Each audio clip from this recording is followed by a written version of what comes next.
Saya ingin saya kasih judul perspektif agak lain. Ya, saya harap udah pada nonton juga agak lain. Ini yang saya pinjam istilahnya.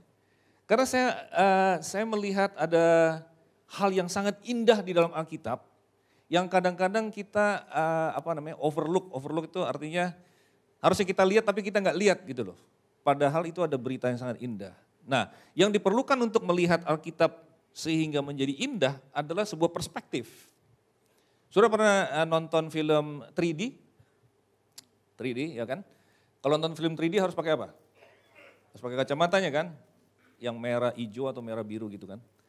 Nah, saudara bayangkan kalau lagi nonton film 3D, saudara lagi lihat di layarnya ini gambarnya kadang-kadang datang kepada mendekat dengan kita, indah sekali kan. Tapi coba saudara tiba-tiba saudara angkat kacamatanya. Apa yang terjadi dengan gambar yang saudara lihat? Ya jadi blur dan tabrakan kan, merah biru itu jadi nggak jelas. Benar nggak saudara?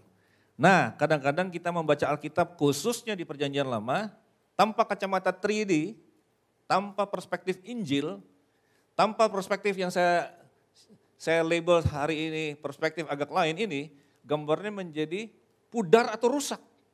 Kita membaca Perjanjian Lama, oh Tuhan menghukum kita. Ada Samson yang tidak taat, ada Raja Saul yang tidak taat berulang-ulang kemudian roh Tuhan meninggalkan. Kita jadi ketakutan di sini, roh Tuhan akan meninggalkan kita pada saat kita melakukan kesalahan atau jatuh dalam dosa.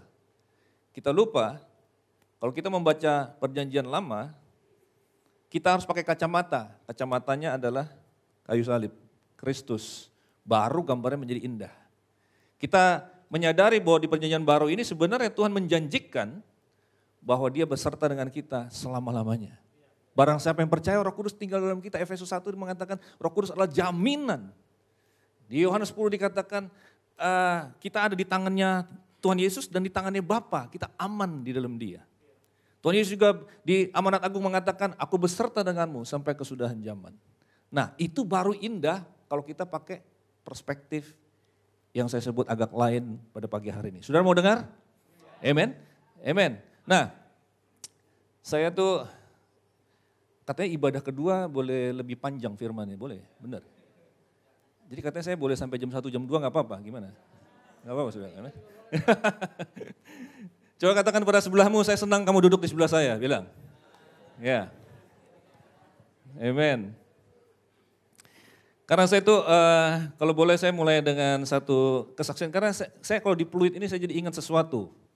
Ada tempat yang agak historis dalam hidup saya, gak jauh dari sini. Ada Clover Tower ya, gak jauh kan. Clover Tower itu tempat saya kuliah, S2, STT. Ya, kayak gini-gini tampangnya ini MTH, saudara. Amen. Saudara tahu kan STH Sarjana Tinggi Hati. Kalau MTH itu makin tinggi hati. Saudara. Apalagi kalau dokter DTH, D tinggi hatinya gitu kan. Nah saudara, jadi saya MTH di sana, 2 tahun kuliah bolak-balik, nah saya itu tinggal di Serpong. Nah something happen sekitar tahun 2018 itu kan, saya mulai kuliah. Tapi 2019 itu saya mengalami one of the lowest moment in my life secara finansial. Jadi saya waktu itu pakai mobil itu juga adalah sebuah hadiah dari seseorang, untuk pelayanan saya. Tapi mobilnya udah saya pakai 7-8 tahun, onderdilnya udah banyak rusak. Sampai satu titik di mana beli onderdilnya aja gak ada uang. Oke, keputusan logis yang harus kita ambil apa kalau kayak gitu? Mobil dijual, ya kan? Jadi saya tuh hari-hari itu tahun 2019 kesana sini naik motor, Gojek, busway sambil kuliah di sini. Jadi kesini tadi ada sedih sedikit, melo. Oke. Mengingat betapa luar biasanya bahwa itu tuh terjadi baru berarti kan 3-4 tahun yang lalu kan. How God transform my life. Tadi saudara mungkin dengerin cerita saya, si Gloria ada di London. Bagaimana bisa? Baru 3 tahun yang lalu saya naik motor kemana-mana. Saudara tahu kalau kuliah itu sekitar 4-5 jam, dari jam 5 sampai jam 9, jam 10 gitu kan. Di tengah-tengah ada break. Kadang-kadang pas break itu semua orang kan pada beli makanan kan. Kadang-kadang saudara tahu saya mikir untuk beli makan. Kadang-kadang ada om-om tuh, ada om-om juga ikut kuliah sama kita. Dia yang traktir satu kelas, gue traktir ya, gue beli ini. Ah itu berkat buat saya tuh. yang kayak begitu. Dan pulangnya ke Tangerang saya harus cari tebengan pendeta-pendeta yang tinggal di Tangerang. Nebeng dong, nebeng. That's my life about 3-4 years ago. Dan bagaimana Tuhan itu mentransformasi semuanya. Ini menjadi sangat luar biasa. Amin saudaraku. Sesuatu terjadi. Nah, pada saat kita tahu bahwa Tuhan kita tuh mampu membalikkan situasi hidup kita. Oke, saya tidak mengatakan tadi naik motor itu buruk, oke saudaraku. Tapi saya tuh udah nyetir mobil sejak dari SMA. SMA saya di Semak 1 Pintu Air. Udah nyetir mobil. Jadi sesuatu terjadi pada saat kita dari begini terus jadi begini gitu kan. So, sekarang Tuhan bisa balikkan itu. Nah, pada saat kita mendengar berita-berita seperti ini, kalau kita nggak pakai kacamata yang benar tadi, kita akan mengatakan begini, kalau kamu mau diberkati, kamu harus begini gitu. Kira-kira begitu. Ya kan? Kamu harus lebih rajin berdoa, kamu harus lebih setia lagi. Sebenarnya rajin berdoa dan setia itu nggak ada yang jelek, itu bagus kan. Tapi saya mau kasih tahu saudara, menurut Alkitab, menurut berita Injil, menurut kabar baik Tuhan Yesus, perbuatan baik itu bukan syarat untuk mendapatkan berkat. Kita tuh paham bahwa berkat itu sudah disediakan dengan iman, maka baru perbuatan baik itu muncul dalam diri kita sebagai buah syukur. Amen saudaraku? Jadi kalau dengar berita-berita, kita diberkati, langsung aja kita langsung evaluasi diri. Kemarin kenapa ya bisnis gue bangkrut? Kenapa kemarin jadi agak seret ini salesnya? Kita langsung evaluasi diri. Nah hari ini saya mau share kepada saudara, tindakan kita sebagai orang percaya bukan evaluasi diri. Kita evaluasi karya salib di atas, karya Yesus di atas kayu salib. Apa sebenarnya yang Yesus sudah lakukan untuk kita? Dari situ muncul iman percaya, maka kita bisa mengharapkan perubahan itu terjadi. Tadi di ibadah pertama saya kasih ilustrasi, kalau misalnya saya hutang sama orang. Hutang itu sedemikian beban sekali yang besar sehingga saya nggak bisa bayar lagi. Oke? Tiba-tiba Pastor Petrus datang. Yusa kamu hutang berapa? Berapa M? Ini saya yang bayarin. Tiba-tiba hutang saya yang begitu berat, hilang semua. Gara-gara Pastor Petrus yang cover semua. Nah sekarang siapa yang menjadi pahlawan dalam cerita ini? Pastor Petrus kan? Dia yang selesaikan. Nah sekarang apa yang harus saya lakukan untuk itu menjadi beban yang terlepas untuk diri saya? Saya hanya perlu menerima, percaya aja.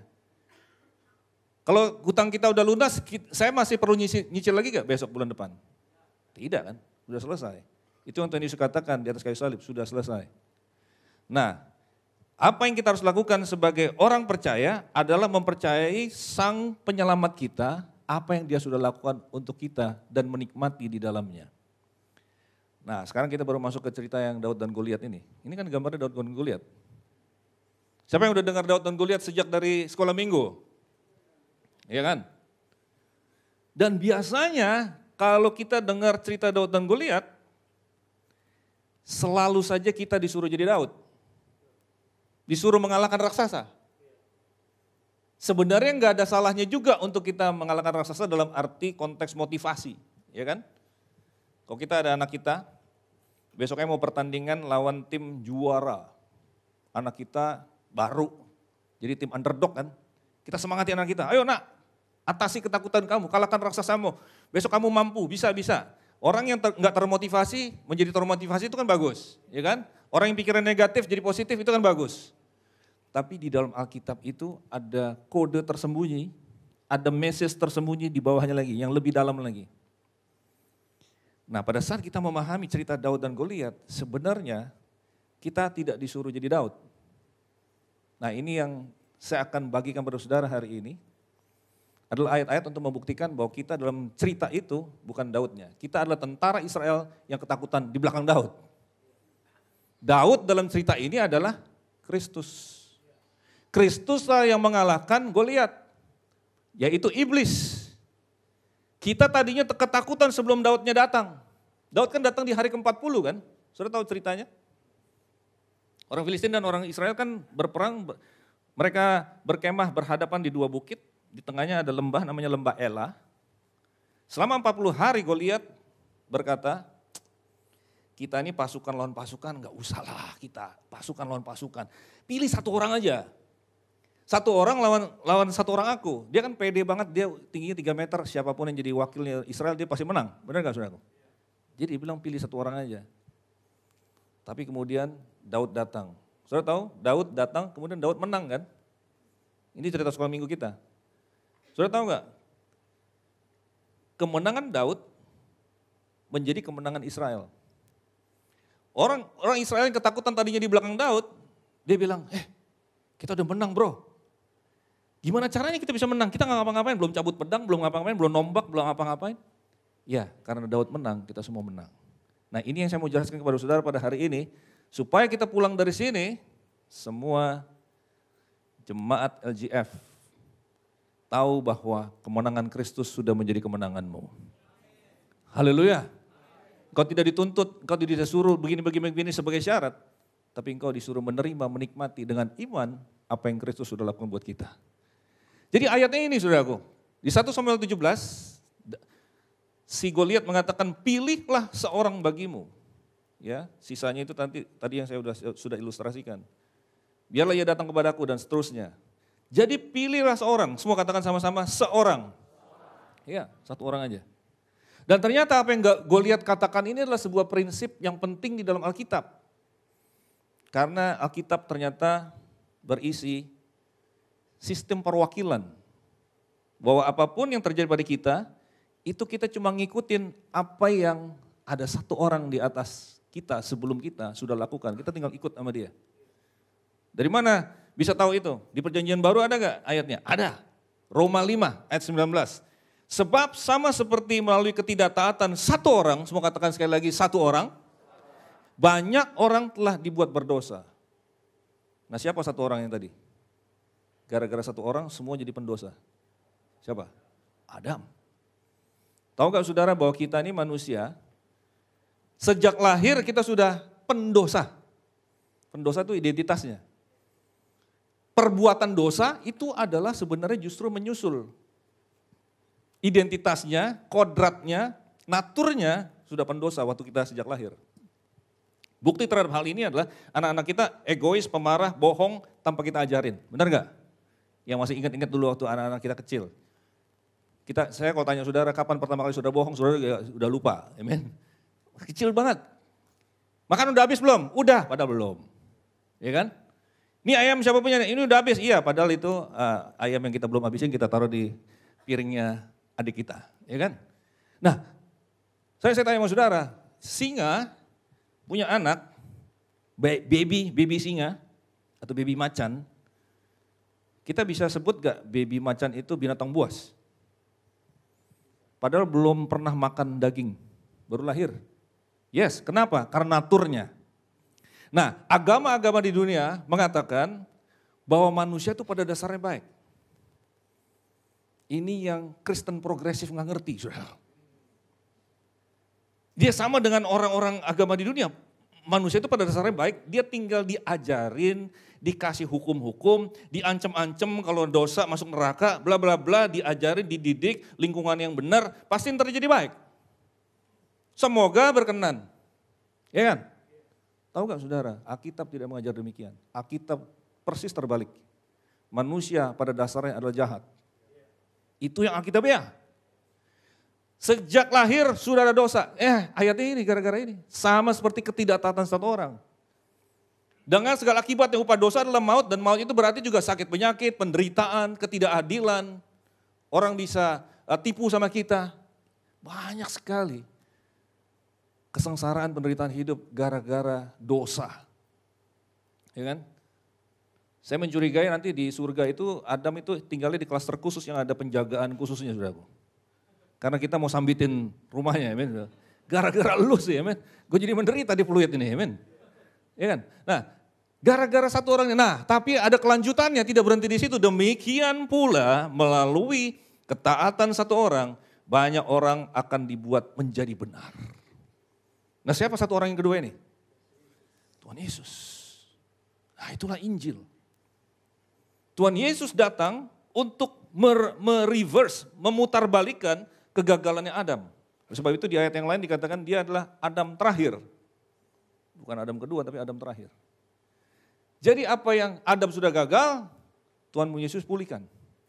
Oleh karyanya di atas kayu salib, oleh kebangkitannya, sekarang terbuka jalan untuk kita ini dipulihkan. Barang siapa percaya ada di dalam Dia, mendapat bukan saja hidup kekal, tapi selama di dunia ini kita bisa mendapatkan kemenangannya. Haleluya. Ini berita Injil. Jadi pada saat kita kembali lagi ke cerita Goliat, cerita Daud, sekali lagi, Daud adalah Kristus dalam cerita ini. Karena setiap kita baca cerita, kita harus tahu poinnya. Kita di dalam cerita itu kita jadi siapanya. Dan itu penting. Amin, saudaraku. Kalau bahasa Inggris dikatakan, what is the moral of the story? Apa yang kita bisa petik, pelajaran apa yang kita bisa petik dari sini? Kalau kita disuruh jadi Daud, kita akan ketakutan dengan raksasa. Karena adiksi sangat-sangat bisa membuat kita sangat depresi. Saudara tahu orang yang sejak COVID kemarin kita tahu ada banyak mental health issue kan. Saudara nggak pernah mengalami, mungkin nggak pernah menyelami. Tapi orang bisa ketakutan sampai akhirnya mau bunuh diri. Itu karena pikiran-pikiran, overthinking. Itu bisa jadi raksasa loh saudara. Amen. Ada orang kesepian sampai mau jadi bunuh diri dan sebagainya. Itu adalah raksasa. Nah kalau kita disuruh kalahkan itu, we cannot. Dan kita harus percaya, ada satu orang. Gara-gara satu orang ini aku jadi orang benar. Gara-gara satu orang ini aku menjadi pemenang. Namanya Yesus Kristus. Kita yang ketakutan di belakang. Kita sekarang tiba-tiba mendapatkan kemenangan tanpa kita ngapa-ngapain. Hanya dengan iman kepada Dia. Yang percaya katakan amin. Haleluya. Jadi kekristenan itu adalah sistem perwakilan oleh satu orang. Dari mana saya tahu bahwa dalam cerita ini Daud adalah Kristusnya? Saya kasih beberapa ayat. Masih hidup semuanya? Haleluya. Lalu Daud berlari dan berdiri di atas orang Filistin itu serta mengambil pedangnya. Lalu mengeluarkannya dari sarungnya dan membunuhnya. Ia memenggal leher atau kepalanya dengan pedang itu. By the way ini saya dari IMB, Indonesian Modern Bible. Karena ada beberapa kata-kata yang lebih tepat gitu saya pakai jadinya. Nah, saudara guru sekolah minggu kita, ya saya nggak mau nyalain guru sekolah minggu terus, oke? Saya juga pernah ngajar sekolah minggu, amen. Guru sekolah minggu di bawah jadi gatal-gatal kepalanya. Seringkali berhenti ceritanya di Goliatnya rubuh gitu kan. Pokoknya kita udah menang, pakai batu, pakai ali-ali, shoot gitu kan. Ternyata tidak. Kalau kita baca terus 1 Samuel 17 ini ada cerita ini. Daudnya ternyata berlari ke Goliat yang rubuh itu, dia cabut pedangnya Goliat sendiri, lalu dia penggal kepalanya, kemudian dia angkat seperti ini. Dan yang lebih amazing lagi adalah Daud dikatakan mengambil kepala orang Filistin itu dan membawanya ke Yerusalem. Dulu saya nggak pernah, saya udah jadi pendeta udah 30 tahun lebih ya. Tapi nggak pernah mikir kenapa Daud bawa kepalanya Goliat ke Yerusalem. Lembah Ela itu jaraknya bermil-mil. Ya. Nah, saudara sampai saya melihat ada koneksi. Ternyata Alkitab itu semuanya berhubungan. Saudara. Ternyata tindakan Daud ini adalah satu tindakan profetik. Saya sering bilang bukan saja dalam peristiwa ini tapi peristiwa yang lain. Daud itu seperti manusia perjanjian baru yang nyasar di perjanjian lama. Dia nyasar. Dia kok bisa tahu hal-hal yang di perjanjian baru. Kenapa dia pergi ke Yerusalem? Karena ada hubungannya dengan ini saudaraku. Ayat yang kita bahas waktu Paskah kemarin mungkin. Ya kan? Dengan memikul salibnya Tuhan Yesus, dia berjalan menuju tempat yang disebut apa? Tempat tengkorak yang dalam bahasa Ibrani disebut Golgota. Jadi itulah tindakan profetik.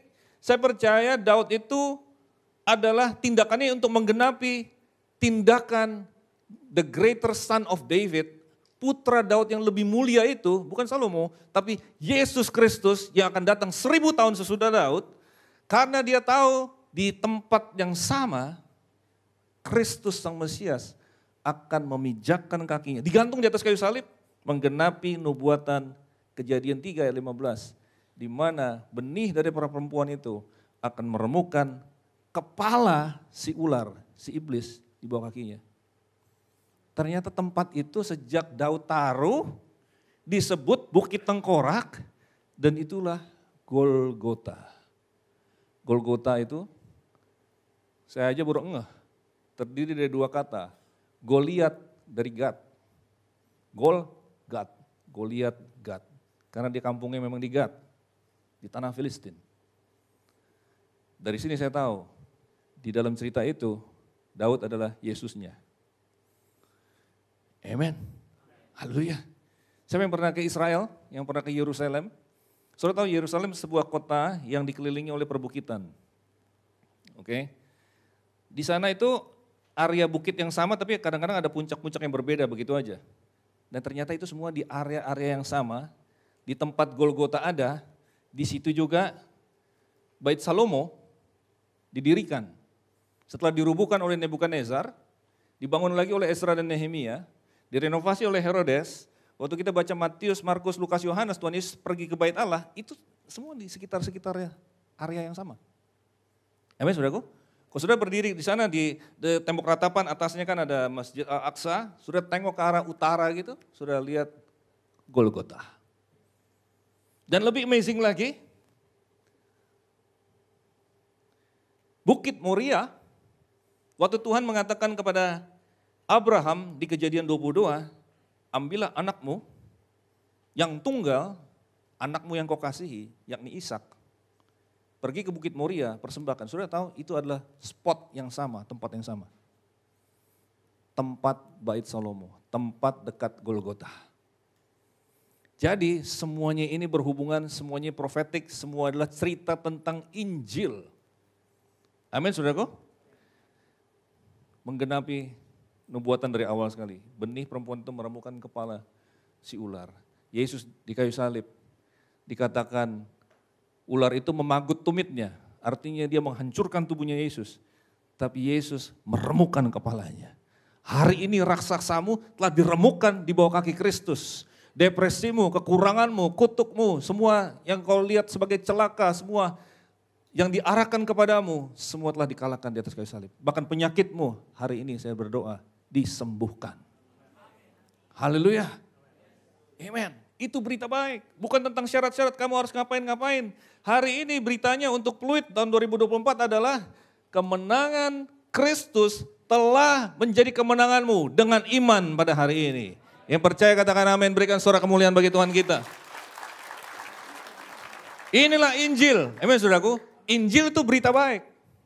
Ya, dari tadi saya bolak-balik begini, saya anggap ini seperti kayu salib, oke? Kristus mati dan bangkit karena saya percaya perjanjian baru dimulai di kematian dan kebangkitan. Saudara ada di sini 2000 tahun sebelumnya. Daud ada di sana. Kita berdiri di sini dengan iman. Nah, orang perjanjian lama, banyak yang tanya orang perjanjian lama kan belum ada Tuhan Yesus. Jadi mereka gimana bisa selamat? Mereka selamat karena iman kepada Mesias yang akan datang. Iman mereka adalah iman antisipatif namanya. Oh, suatu hari Mesias akan datang. Bentuknya apa? Domba kurban. Barang siapa membawa domba kurban, mereka diselamatkan gara-gara itu. Karena iman. Amen. Tapi kita hidup setelah salib, 2000 tahun setelah salib, kita hidup karena iman terhadap Mesias yang sudah datang. Iman kita komemoratif, nah bahasa Inggrisnya, bahasa keren ya. Oke? Memperingati. Sebentar kita akan ambil perjamuan kudus, apa? Lakukanlah ini sebagai apa? Peringatan akan aku. Udah terjadi. Yang sudah terjadi kita beritakan. Itu namanya berita. Berita itu kan sudah terjadi. Oke? Kemarin ada gempa bumi di New York. Sudah terjadi. Sudah tahu pada saat Kristus sudah mati di kayu salib, ini harus diberitakan menjadi kabar baik, bukan nasihat baik. Banyak orang merubahnya menjadi syarat-syarat untuk menjadi baik. Kamu harus begini supaya, loh Yesusnya kan udah terlanjur. Saya mau kasih tahu saudara, Yesus sudah terlanjur sayang sama saudara. Yesus sudah terlanjur menghancurkan kutukmu. Yang kita perlu lakukan adalah percaya kepada yang sudah terjadi itu. Apapun kebaikan yang kau lakukan tidak bisa merubah itu. Karena agape itu sudah tahu, kasih Tuhan itu satu arah. Dan dia gak bisa rubah dirinya, dia adalah agape, bukan sekedar mengasihi, tapi dia adalah kasih itu sendiri. Saudara mau taat sama dia, saudara gak taat sama dia tetap sayang sama saudara. Ini tidak mendorong orang untuk berdosa. Saya percaya sebaliknya, yang kita percaya adalah kalau orang tahu ini, dia gak mau dosa. Amen. Apakah orang akan hidup kudus kalau disuruh, kamu harus kudus, kamu harus kudus. Apa orang jadi hidup kudus? Karena disuruh kudus, dituntut jadi kudus. Kalau orang bisa menjadi kudus karena dituntut kudus, kita gak perlu Tuhan Yesus, saudara. Semua agama juga mengatakan demikian. Amen. Saudara kalau mau masuk kamar mandi, saudara perlu bersih-bersih dulu gak? Kita masuk kamar mandi untuk dibersihkan kan? Banyak pemberitaan Injil mengatakan kamu harus kudus, kamu harus taat, baru Tuhan berkenan kepadamu. Kalau nggak salah WL nggak tahu di ibadah 1 atau 2 dikatakan selagi kita masih berdosa, Kristus sudah mati untuk kita. Kristus mati naik ke kayu salib tuh nggak pakai syarat-syarat dulu sama kita. Gue mau naik ke kayu salib nih, lu taati nanti ya. Enggak saudaraku, udah terlanjur dia naik-naik aja men saudaraku. Ditawarkan kepada kita.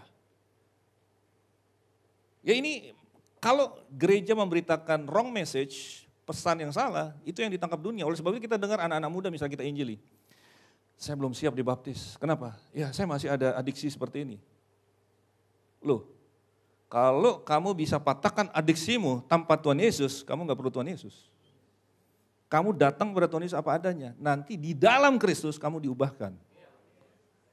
Amen. Jadi memberitakan Injil jangan pakai syarat-syarat. Kalau kamu setia, maka kamu baru diberkati. Ada konten saya sebelumnya, saya bahas tentang banyak doa, banyak berkat. Siapa yang pernah dengar itu? Banyak doa, banyak berkat. Saya harap di LGF nggak ada yang ngomong kayak gitu. Karena pada saat saya lihat ayatnya nggak ada. Saudara. Banyak doa, banyak berkat itu adalah perjanjian lama. Kalau saudara baca Ulangan 28, jika engkau taat, saya rangkumkan saja. Nanti baca di rumah. Ulangan 28 ayat yang ke-2. Rangkumannya, jika kamu taat, Tuhan akan berkati. Di perjanjian lama memang mereka harus move dulu, baru Tuhan merespon. Mereka harus, Israel harus taat dulu, Tuhan evaluasi. Ya udah taat, oke, baru diberkati. Saudara tahu nggak, seluruh orang perjanjian lama itu udah gagal semuanya. Yang bilang bukan saya, Roma pasal yang ketiga, tidak satu pun orang yang benar. Semua telah jatuh di dalam dosa, kehilangan kemuliaan, ya kan? Oleh sebab itu Tuhan Yesus datang. Jadi Tuhan Yesus datang itu untuk menanggung semua hukuman kita, kutuk kita, akibat kesalahan kita, diserap semua di atas kayu salib. Supaya kutuk itu berhenti di salib, supaya sesudah itu barang siapa percaya yang ada hanyalah berkat. Amen. Ini bukan teologi kelimpahan, bukan. Tapi memang Bapak ingin anak-anaknya diberkati. Amen. Oleh sebab itu kita di sini bukan lagi pakai yang perjanjian lama, banyak doa, banyak berkat. Itu kan berarti banyak doa itu ada syarat kan. Masih aja di dalam benaknya kita itu kita transaksional sama Tuhan. Tuhan gua kan udah doa, gua kan udah melayani engkau 20 tahun. Seakan-akan gara-gara kita melayani kita jadi pantas gitu untuk diberkati. No way, tidak ada satupun perbuatan baik kita yang menyebabkan kita menjadi layak. Kita terbalik di perjanjian baru ini bukan banyak doa banyak berkat. Tapi karena kita tahu kita sudah diberkati, maka kita banyak berdoa. Haleluya. Semua perbuatan baik itu mau berdoa, melayani, hidup kudus, taat, itu adalah buah syukur kita karena Dia sudah melakukannya bagi kita. Itu adalah hasil transformasi Roh Kudus dalam hidup kita, memancar sebagai buah. Buah adalah kehidupan yang dipancarkan. Haleluya. Bukan sarana untuk transaksi, jual beli sama Tuhan Yesus. Jadi saudara melayani berapa tahun pun tidak akan membuat Tuhan lebih memberkatimu. Ketaatanmu tidak akan membuat Tuhan lebih sayang kepadamu. Dia sudah sayang kepadamu mentok full. Amen. Hari ini kita hidup di dalam pemahaman itu dan kita hidup memanifestasikan identitas kita yang telah Tuhan capai oleh karyanya. Haleluya. Di Matius 5 kan Tuhan bilang, sebelum kamu berdoa, Bapa sudah tahu apa yang kamu minta, ya kan? Tapi kemudian ayat selanjutnya kalau orang dunia tuh bilang gini, Bapa kan udah tahu, jadi oleh sebab itu tidak perlu berdoa. Kan gitu harusnya ayat selanjutnya kan. Tapi Tuhan Yesus bilang gini, Bapa sudah tahu sebelum kamu meminta kepadanya, karena itu berdoalah. Jadi dalam kerajaan Allah itu logikanya terbalik saudaraku dengan dunia. Karena Bapa itu begitu baik, Bapa udah tahu, Bapa sayang kepadamu, putranya telah mati di atas kayu salib untukmu, oleh sebab itu berdoalah.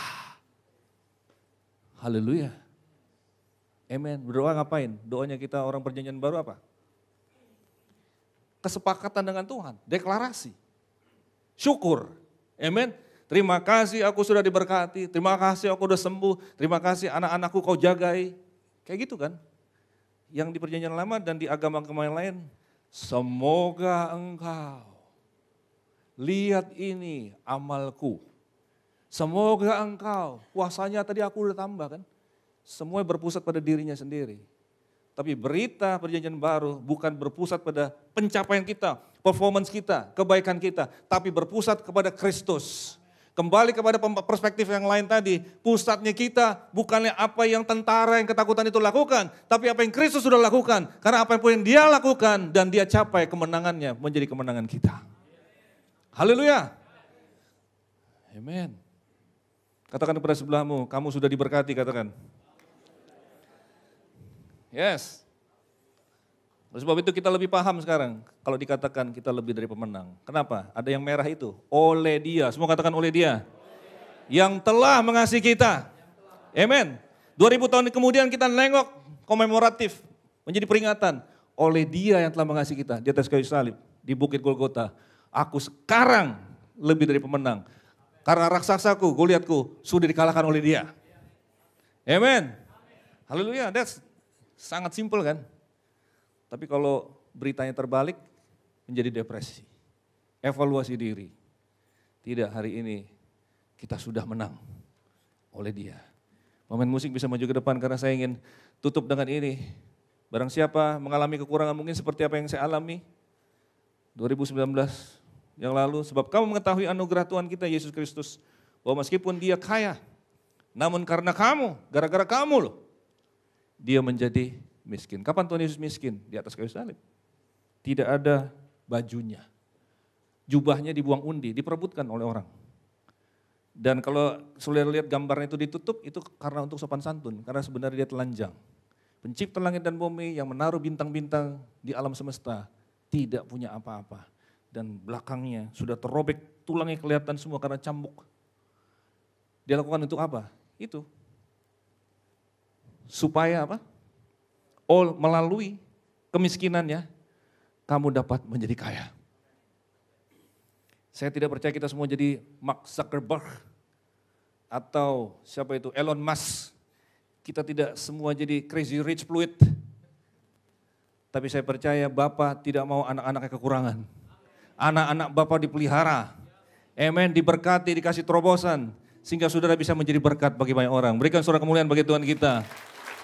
Termasuk yang sakit hari ini saya mau percaya oleh bilur-bilurnya kamu telah sembuh. Amen. Kapan saudara sembuh? Sebenarnya saudara sudah sembuh 2000 tahun yang lalu. Kita beriman kepada apa yang sudah dicapainya 2000 tahun yang lalu. Maka hari ini mari kita arahkan pandangan kita kepada Daud kita, the greater son of David yang telah mengalahkan raksasa kita. Mari kita bangkit berdiri sama-sama.